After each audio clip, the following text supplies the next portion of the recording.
I made all these videos about how I integrated the Rollerblade World Team and became a World Team member, and all the cool stuff we did, how the first shooting was, how I was meeting all the crews and everything.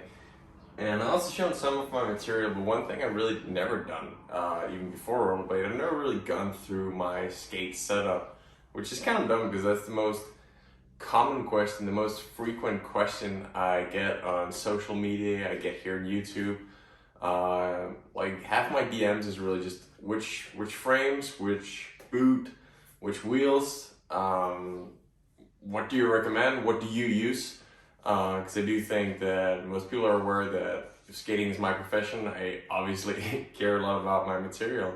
So in this video, I'm just going to explain to you guys what is the equipment that I'm using. And it's pretty basic, but I still want to go through it step by step so everybody's aware of each part. Because when you go out and buy skates, I mean, you can buy full skates like these as a complete boot, but most of the time you would buy them individually. There's many reasons for this, because first off, you're really lucky if you can find like a complete skate that just happens to be the perfect setup for you, because they just take too long for the manufacturers to make so many different models. I mean, wheels come in different firmnesses, frames come in different stiffness, sizes, and different materials even. When it comes to the boot, you'll also find the boot in, of course, different shoe sizes. Some brands have different color options, and there's just a lot of reasons why. I mean, why you would want to buy it set by or piece by piece. But for me, this was actually the Rollerblade like stock setup that they come with, which means that, I mean, I have individualized it, customized it a little to my own preference, but in general, it's pretty much what you get. So if we start out with the boot, the Rollerblade, the top level boot, the Pro. So the Pro boot it's pretty stylish. I mean, I like this matte color. Doesn't stand out too much because you got the wheels for that. But it fit me well. I did have to heat mold it. These are heat moldable, so the Rollerblade Fly boots are heat moldable, which is nice. Didn't make much of a difference, but I also only needed small adjustments. I think for me the main part was that I like them to be really snug up here. Not necessarily overly tight, but just that my angle won't move around in them. So that was important for me, especially when crossovers and track skating, that there's no delay in movement, that I don't tip too far in the inside and the outside of the skate. So that was one thing that I found really important to me. So that's why I heat molded them, and now they fit pretty tight. And also to expand a little here on the inside, I do have like a little extra bone structure kind of thing on the inside, so I got rid of that. But the boot works really well. It's fairly light, I'd say, and I just feel like you can steer it a little more. It is to the wider end here, which I like. But again, I mean, everything kind of falls to feet a little better when heat molded. I'm waiting for custom boots though. They're gonna be the exact same boots, but just, well, made for my feet. And they're made by Davide and Mariani. I think if you look closer, there's like a little tag on it here. They're handmade in Italy, which I think is super cool. The next really important component when you look at a speed skate is the frame, of course. For me, I've been skating on carbon frames for many years, so that was a huge change when I switched to the Rollerblade World Team. Obviously I want to be in their material because I do believe that they have the best equipment there is. And they got the researchers to do the necessary research in order to produce this stuff.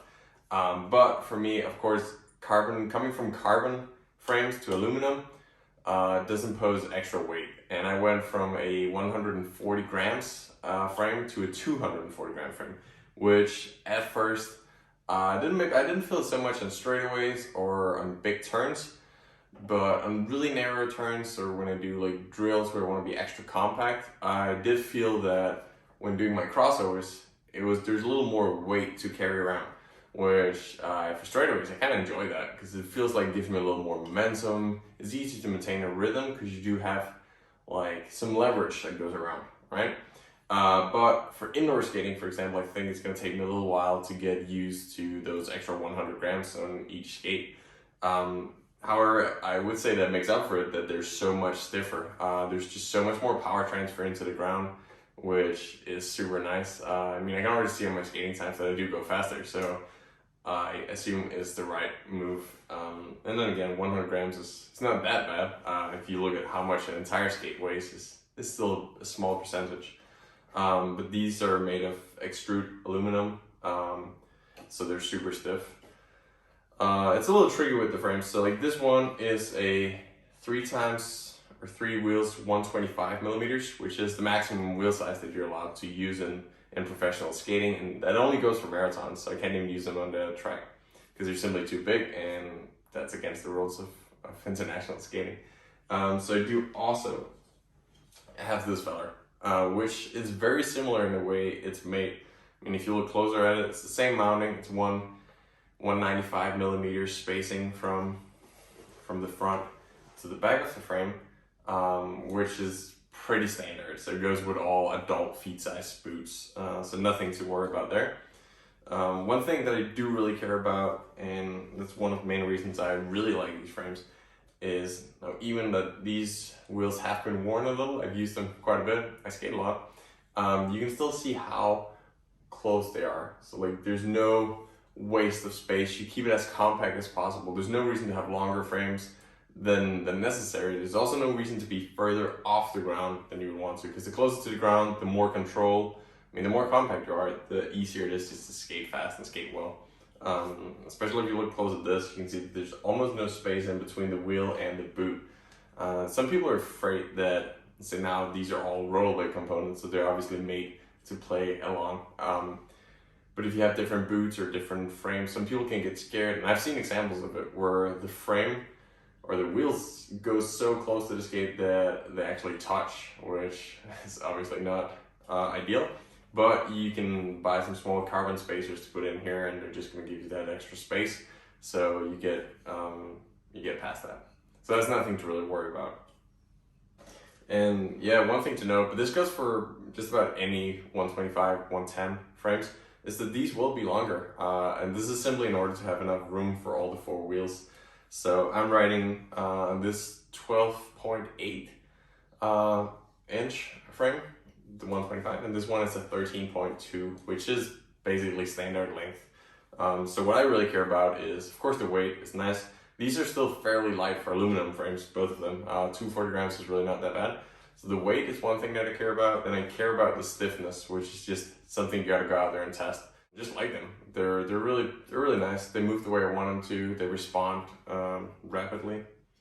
So that's something I appreciate. So the stiffness, the weight, of course the length, and then how compact they are, how close the wheels are to each other. That goes well with the length, but especially how close you can get them to your skate, because that's gonna make you more compact. And the closer you are to the ground, the less angle strength it's gonna take to skate well. You're not gonna tilt to one side or the other if you're really close to the ground, which is also the advantage of the 110. The bearings and the wheels would be my final key points when we look at my material. Of course, I'm on the Rollerblade Pro, the main rollerblade wheel, the Elite wheel. And I mean, all the MPC wheels, these are made by MPC, are pretty similar. And I would say the most, except for matter, most of the wheels out there are MPC hubs, which is also what I prefer. It's what I've been on for the last 10 years, so I'm really used to it. They keep improving, and right now they're the greatest wheel out there, if you ask me. They have this 9-spoke hub that's really flexible, so it kind of gives you a rebound feel on the top of being, I wouldn't say soft, but comfortable to skate on. They still give you that little extra push whenever you push off, because they simply just flex. The same goes with the rubber itself, the urethane. It's divided in 2 pieces, so the center of the wheel is actually softer than the rest, which is super cool. So that can compress and again give you that grip, give you that extra feel, especially in turns. It's nice. But the external piece of rubber here is still really firm, so it gives you that roll that you want. It also gives you the durability, so you can they won't get worn out as easily, which is nice because wheels are pretty damn expensive. So that's a good point. It's a really good plus there. And yeah, one thing you might notice here if you look closer is that when I'm skating my 110 wheels, I am using the XXFirm, which as encrypted as it is with the firmness. XXFirm is the most firm wheel you can get out there, and just to get more roll. And I think it's partly because when I skate on these wheels, it's usually shorter distances. Because if I go for long distances, I'm gonna put on my big 125 millimeters. So these are for short distances. So what I really want here is just the speed. And I already feel comfortable because there's 4 wheels, lots of contact point, I'm close to the ground.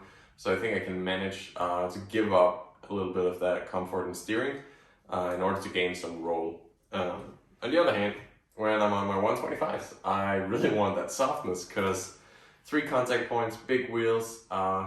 It's a little more shaky if there's a piece of rough asphalt or tarmac that I'm skating on.